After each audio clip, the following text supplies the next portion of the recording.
کیا ایک ہی دن کے اندر پورا معاشرہ جو ہے وہ رشوت لینے شروع ہو گیا تھا؟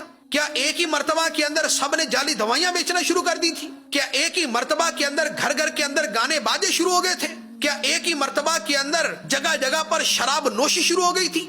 یہ جو رمضان کے مہینے میں شراب پینے والے تھے، کیا آج سے 25 سال پہلے بھی یہی تھا؟ ایسا نہیں تھا۔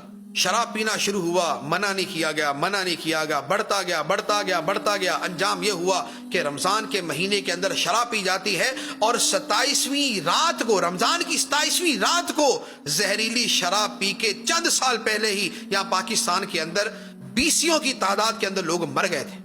ان میں کتنے مسلمان تھے؟ اتنی افضل رات کے اندر یہ جن کے دل اتنے سخت ہو گئے، کیسے ہو گئے؟ کیا پیدائشی تھے؟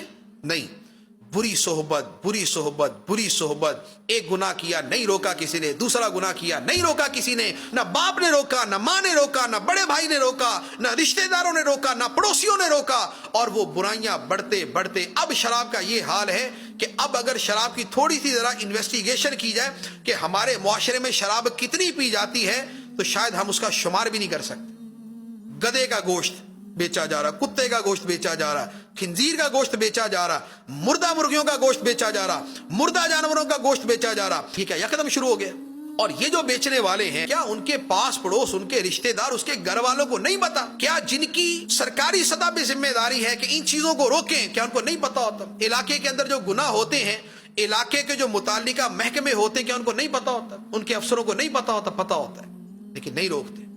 اور جب نہیں روکتے تو پھر وہ جو کتے کا گوشت بکا اور نہ روکا، وہ ایک دن اس کے دسترخوان پر بھی موجود ہوتا ہے، کیونکہ اس کو کسی نے، اس نے گوشت نے اس کو بول کے نہیں بتانا کہ میں کتے کا گوشت ہوں۔ اور ہم نے اگر نہ روکا اور اگر ہم نے اس کے لیے کوشش نہ کی تو پھر یہ گوشت ہمارے گھروں کے اندر بھی پہنچے گا۔